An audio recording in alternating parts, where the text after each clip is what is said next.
La Ley Federal de Telecomunicaciones, creada desde el oficialismo, nació envuelta en polémica, luego de que en la televisión mexicana se emitiera un spot contra los migrantes promovido por la Secretaria de Seguridad de Estados Unidos, Kristi Noem, lo que el gobierno de Claudia Sheinbaum condenó y consideró ilegal. A partir de ello, la mandataria nacional envió al Congreso una iniciativa donde se establecería sanciones económicas a los concesionarios de radio, televisión u otro tipo de medios que transmitieran propaganda política o ideológica de gobiernos de otros países. Sin embargo, al conocerse más detalles de la llamada Ley Telecom, surgieron las denuncias del supuesto intento de la 4T de controlar por completo los contenidos de los medios y las plataformas digitales a través de amenazas de sanciones, lo que Sheinbaum rotundamente negó. Esto y más en Lo Marginal en el Centro. Hoy, en Lo Marginal en el Centro, hablamos acerca de la iniciativa de ley propuesta por Claudia Sheinbaum para reforzar la ley de telecomunicaciones. Para lo anterior nos acompañan María José de Icaza, investigadora del programa de Derechos Digitales de la organización Artículo 19. Majo, bienvenida a Lo Marginal en el Centro. Hola Aquiles, muchas gracias, un gusto estar acá contigo. No, el gusto es nuestro. Bienvenida.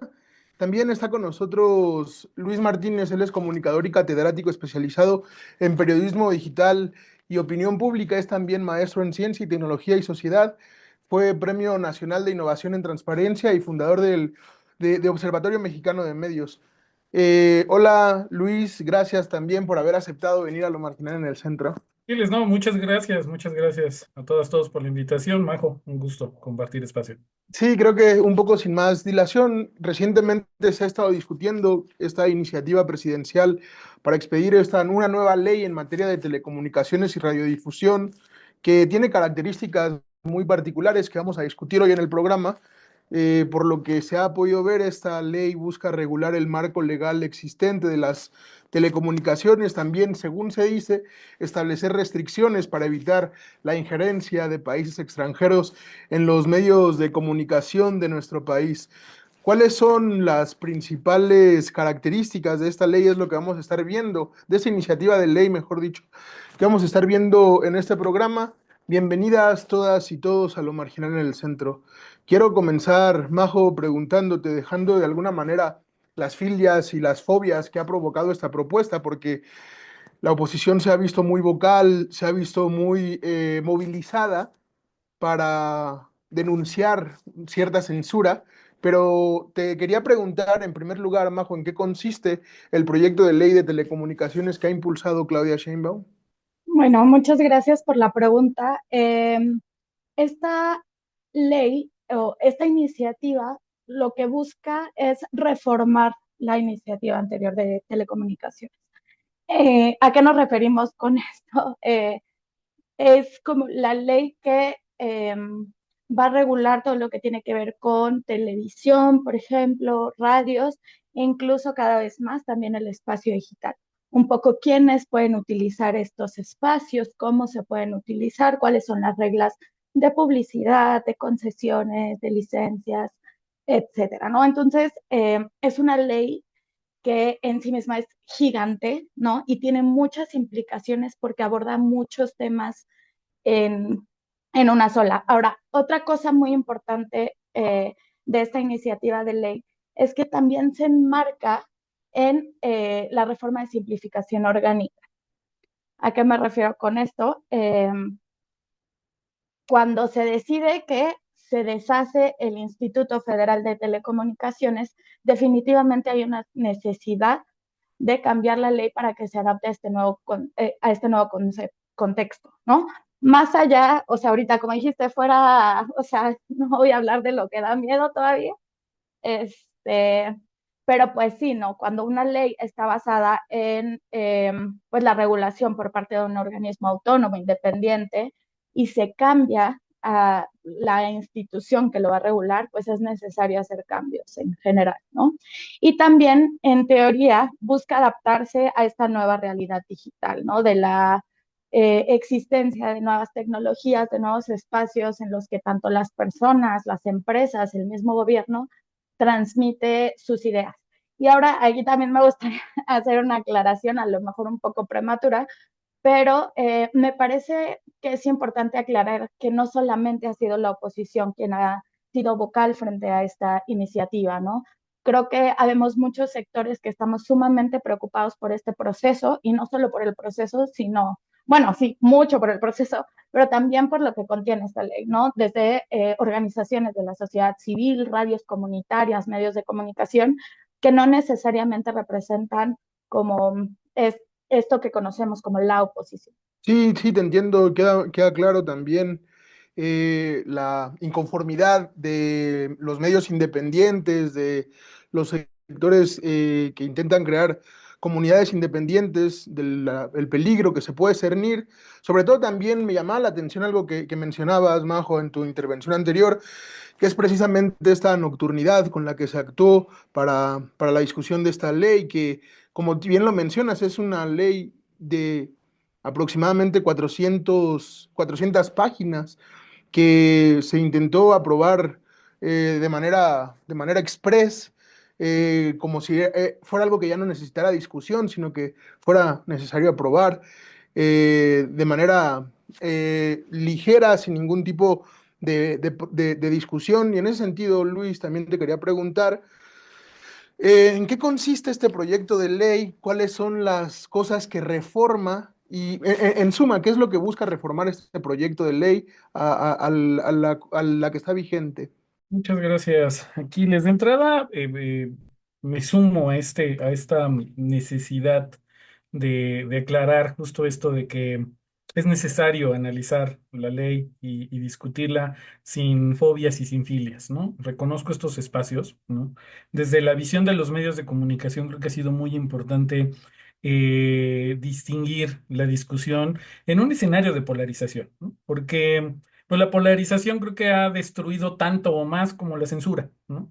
Atentan mucho contra el derecho a la, humano a la información cuando se está intentando analizar un tema, si bien importante, complejo, por supuesto, cuando se busca analizar como hinchada, ¿no? De un partido político, de una idea, de un planteamiento, ¿no? Me sumo al reconocimiento a todas esas voces que más allá de los partidos políticos están buscando analizar, ¿no? Creo que eso es importante. Ahora, entrando en materia, esta ley, pues de entrada a entender, ¿no? Esta es una ley de telecomunicaciones, ¿no? O sea, y como tal, pues abraza un montón de cosas en un contexto o en un contexto histórico mundial en el que las telecomunicaciones son fundamentales, ¿no? O sea, estamos hablando del cambio de una era histórica, ¿no? Por supuesto, hoy estamos en algo que probablemente nuestros nietos, bisnietos bautizarán con el nombre de una era, como nosotros hemos bautizado la época moderna, la revolución industrial, etcétera. Esta época en algún momento, dentro de dentro de algunos siglos seguramente será nombrada de alguna forma, ¿no? Desde la aparición de las computadoras hasta ahora. En las telecomunicaciones son fundamentales y la regulación en las telecomunicaciones no son cosa que se pueda, en efecto, en estos feos modos, aprobar de la noche a la mañana, porque no estamos aprobando un artículo simple en el que le vamos a cambiar una coma a algo, ¿no? En efecto, se está hablando de la ley de telecomunicaciones que va a estar vigente en los próximos años en momentos de inteligencia artificial, en momentos de Internet de las cosas, en momentos de 5G, en momentos en donde la tecnología es parte de la cotidianidad y del sistema económico, social y cultural del planeta, ¿no? Entonces, por supuesto que es muy importante esta ley. Entonces, ¿qué busca esta ley de telecomunicaciones? Pues regula radio, televisión, el espectro radial, por supuesto que también la asignación de concesiones del espectro. Es decir, es una ley que engloba muchas cosas más allá de lo que unas voces, particularmente estas voces partidistas, se han concentrado, que es la parte de los contenidos, ¿no? Esta ley es mucho, muy grande y abraza televisión, radio, telefonía móvil. Es decir, es una ley que regula todo esto, ¿no? En esencia es una ley que tiene una base sustentada en la ley actual, ¿no? Y que, como bien lo comenta Majo, está en una primera instancia adaptándose a estos tiempos en los que ya no va a haber IFETEL y por otro lado adaptándose a el planteamiento de un proyecto político, social, económico del gobierno actual, del oficialismo, ¿no? Entonces, en esa adaptación creo que hay eh, asegúnes, ¿no? En esa adaptación es donde Claro. empiezan las preocupaciones y en esa adaptación corre el riesgo de que los puntos, los comas y los párrafos que se cambian de la ley sustancial, pues se conviertan en un escenario, pues, de riesgo para el futuro. Sí, desde luego creo que eso que se menciona en esta primera participación tiene bastante importancia en el mismo sentido de que es un mamotreto, es una ley gigante que tiene muchas cosas y que no se ha abierto un debate, me parece, no sé hasta qué punto, no se ha abierto un debate en la sociedad que de alguna manera pues busque encauzar muchos de los problemas de de las telecomunicaciones, la cuestión también de las concesiones a las empresas para estas cuestiones. Y te quería preguntar, Majo, un poco una pregunta un tanto difícil, pero ¿cuáles serían los posibles motivos para reformar o para implementar la aprobación de la ley por parte de la Cuarta Transformación? Pues ahí sí ya me voy a poner más política, porque creo que los Sí, motivos son desde luego. sumamente políticos. Eh, Pues desde lo que vemos en artículo 19, hay una clara motivación por recuperar el control en torno a las telecomunicaciones por parte del gobierno. ¿Y a qué voy con recuperar el control? Pues una, ¿no? Esta ley, una parte fundamental que tiene es que eh, el gobierno se vuelve parte de cómo se manejan, de quién está, de quién no está dentro del espacio de las telecomunicaciones, ¿no? Hablando de radio, tele, lo que ya hemos mencionado, ¿no? Entonces, por una parte está eso, ¿no? O sea, se permite a través de esta ley que se tomen decisiones arbitrarias sobre quién puede y quién no puede estar. Entonces, ahí tenemos una primera motivación que me parece fundamental, ¿no? El control de los medios, y creo que es algo que sabemos ya desde hace mucho tiempo, implica el control de un montón de cosas, ¿no? Desde quiénes pueden hablar, qué podemos escuchar, qué decisiones se toman en el espacio público, cómo la gente accede a la información, o sea, algo inmenso, ¿no? Otra parte muy importante de esta ley y que también me parece una motivación sumamente sustancial de por qué se busca aprobar tan rápido, es el tema de la vigilancia, ¿no? ¿Y por qué hablo de esto? Hay ciertos artículos, particularmente del 159, del 161, en el que se da, bueno, se obliga a concesionarios de telecomunicaciones a proporcionar información sin necesidad de controles judiciales a autoridades gubernamentales. Esto en un país en donde sabemos que existe vigilancia masiva, en donde sabemos que existe vigilancia selectiva, ¿no? Entonces, esto no solamente implica un riesgo gigante para la privacidad de las personas usuarias de servicios de telecomunicaciones, sino también implica cuestiones, o sea, desde censura indirecta, violencia en contra de la prensa, o sea, las implicaciones son gigantes, ¿no? Hemos tenido casos donde periodistas son asesinados tras haber sido geolocalizados por autoridades. Entonces, eso es algo fundamental, ¿no? La legalización de la vigilancia al final recae en un sistema de opacidad, ¿no? En donde se quieren deshacer como los procesos de rendición de cuentas, de las sanciones, de lo que pueda salir, ¿no? De estos abusos arbitrarios. Creo que también otra cuestión fundamental de esta ley es una cuestión de control, como ya lo mencionabas tú, en torno a lo que llaman o han llamado como la intervención, ¿no? Extranjera. El intervencionismo extranjero que viene a derrocar al gobierno. Creo que, y esto también a la par de debilitar a las voces disidentes, ¿no? A las voces críticas, a las voces que por mucho tiempo han sido excluidas. ¿Cómo silenciamos esas voces sin tener mucha bronca? Les quitamos su fuente de financiamiento, ¿no? Entonces, radios comunitarias cuyo financiamiento viene muchas veces de gobiernos extranjeros, organizaciones de la sociedad civil, eh, se vuelven eh, no solo, pues sí, se les quita fuerza, se les vuelve como, se les amarra las manos, ¿no? Un poco, sino que también en otras situaciones se vuelven incluso cada vez más dependientes a financiamientos, por ejemplo, gubernamentales, que siempre vienen con una agenda. Sí, es bastante peligroso y muchas cosas que se tienen que comentar, sobre todo ahorita que apuntabas esa cuestión sobre la búsqueda de terminar con la injerencia extranjera.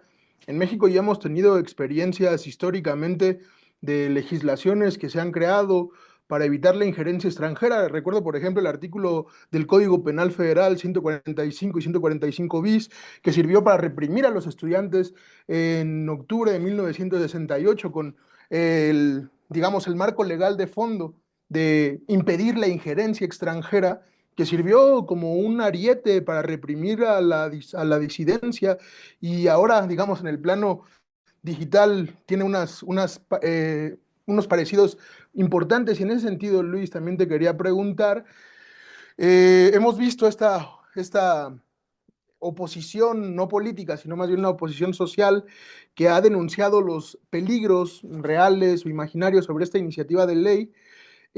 ¿Por qué se han manifestado la oposición contra esta ley y cuáles son los motivos, digamos, también para oponerse de alguna manera a la aprobación de esta ley, a la instauración de esta ley?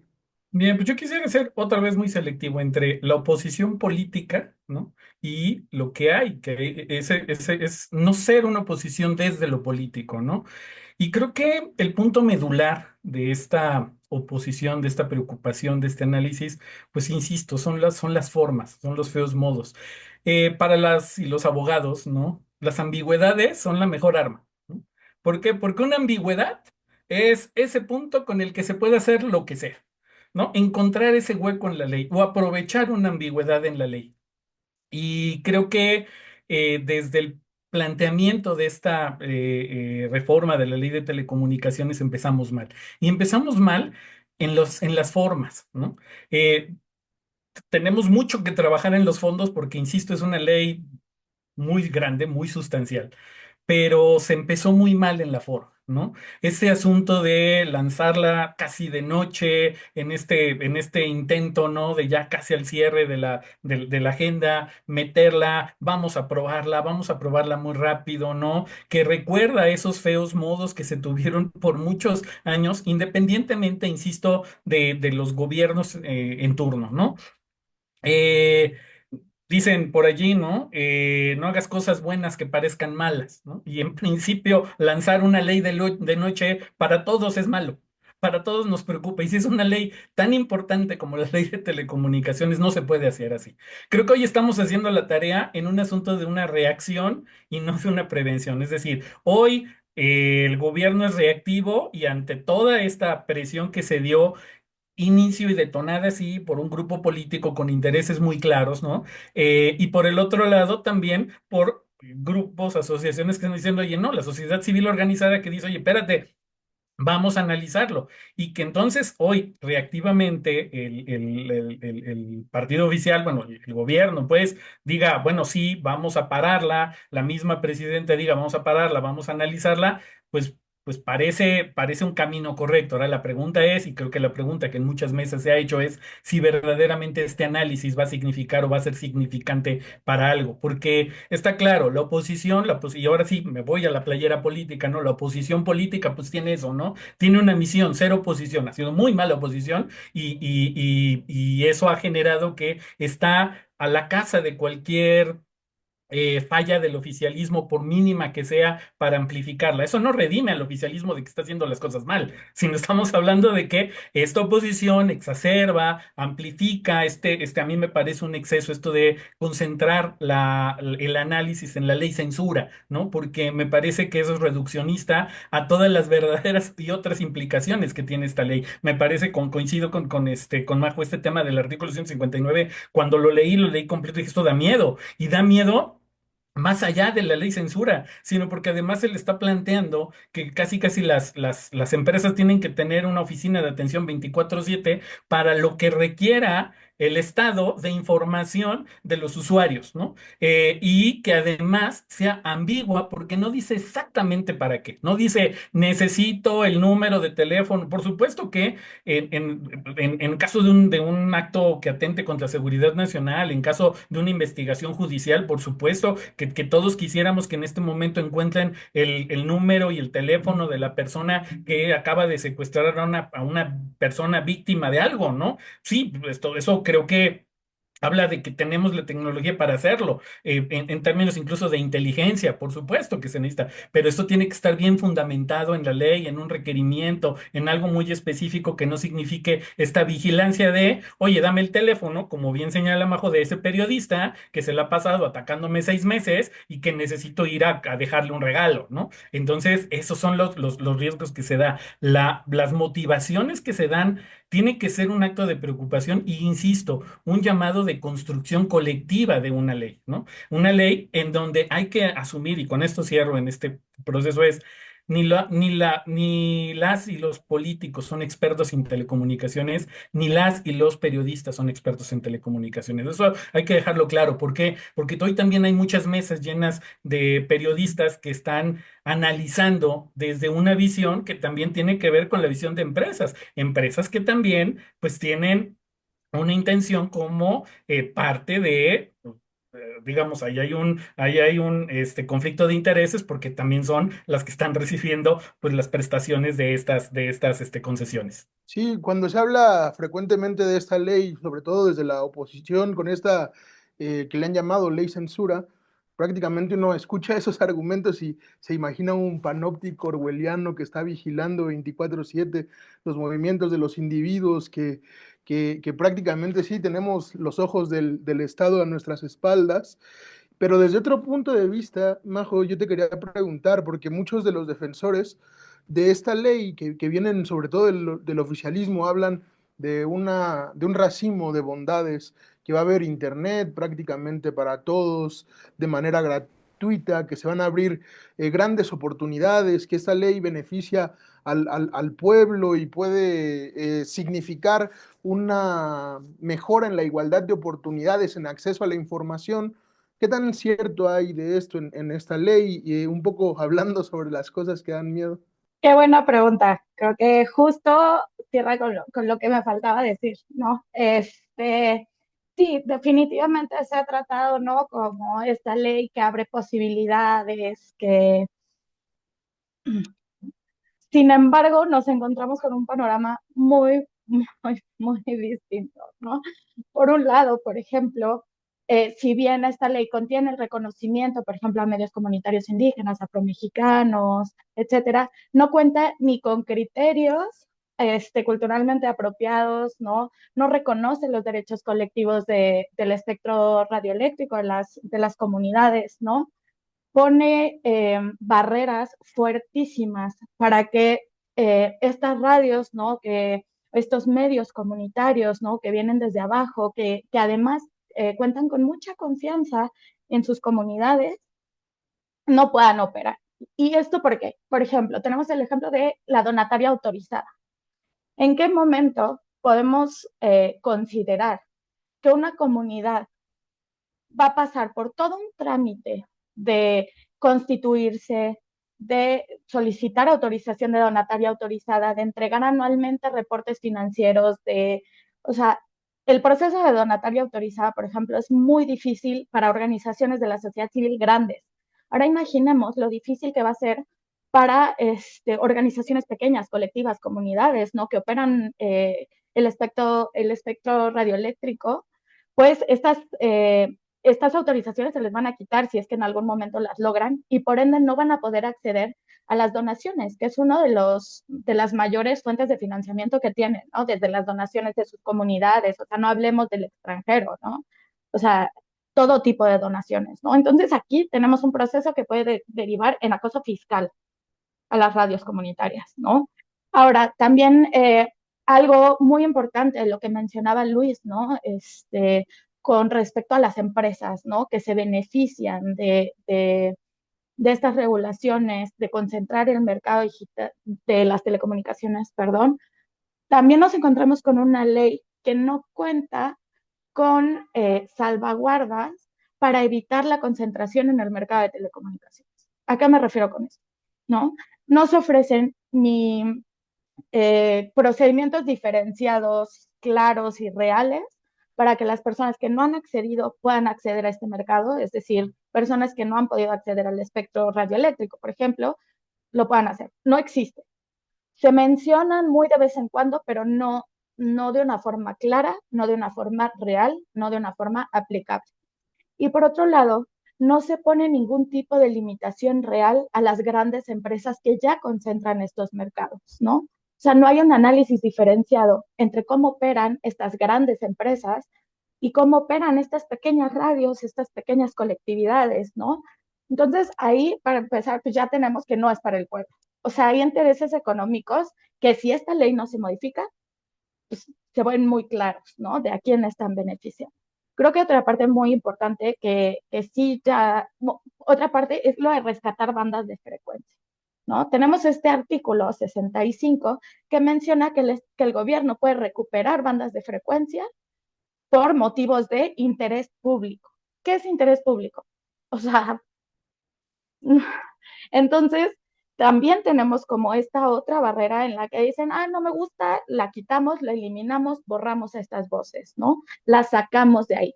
Y finalmente, ya para cerrar, porque pues, luego se me va, porque me apasiona mucho el tema, No te este, preocupes.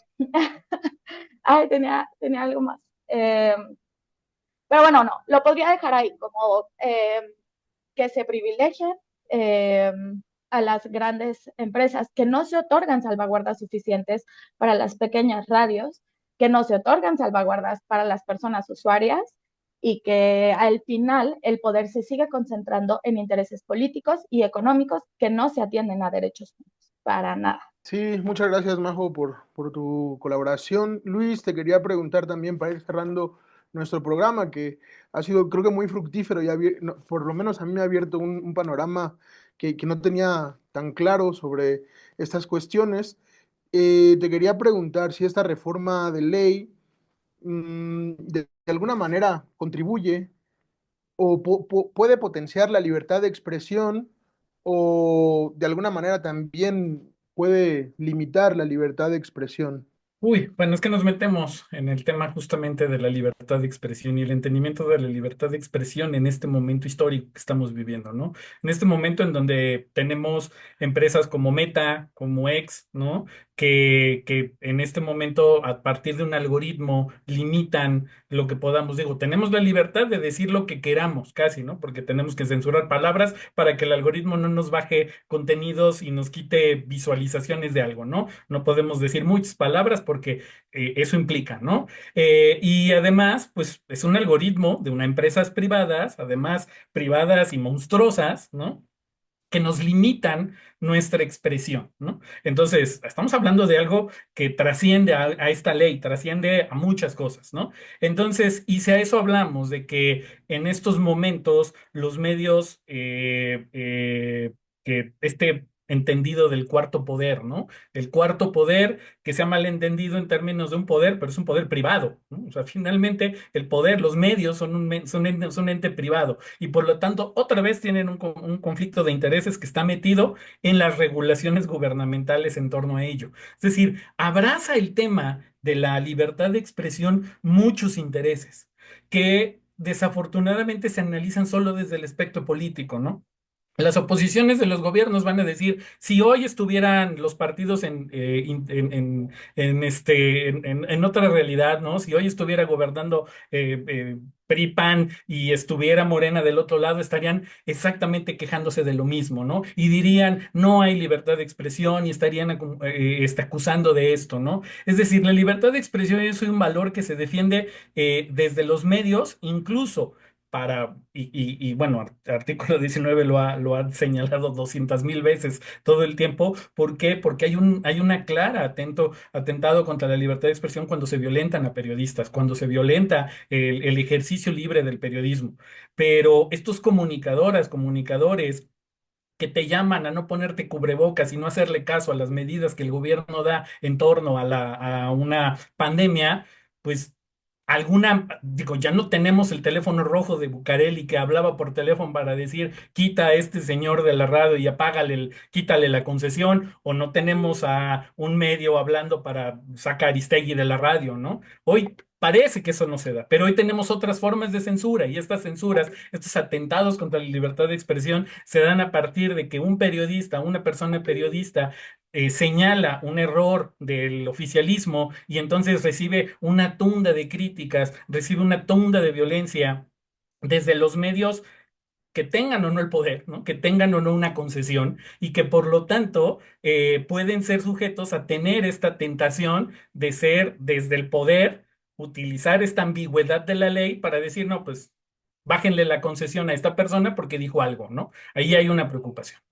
Sí, muchas gracias. Creo que ha sido, como decía hace rato, una conversación muy fructífera por todos los temas que se han tratado y el nivel de profundidad también. Quiero cerrar nuestra mesa nada más diciendo que ojalá seamos también nosotros conscientes, los que vemos el programa, conscientes del problema que significa esta cuestión, pero también al mismo tiempo de la importancia que tienen hoy, por ejemplo, los datos biométricos y que forman parte de un gran negocio internacional que nos pone a los sujetos históricos en graves aprietos y le da mucho poder a muchas empresas que tienen muchos recursos y que influyen en las decisiones políticas que se toman incluso en los países más poderosos del mundo. Pues, ya lo habían dicho, el caso de Met, el caso de X, nos pone de manifiesto pues estas problemáticas.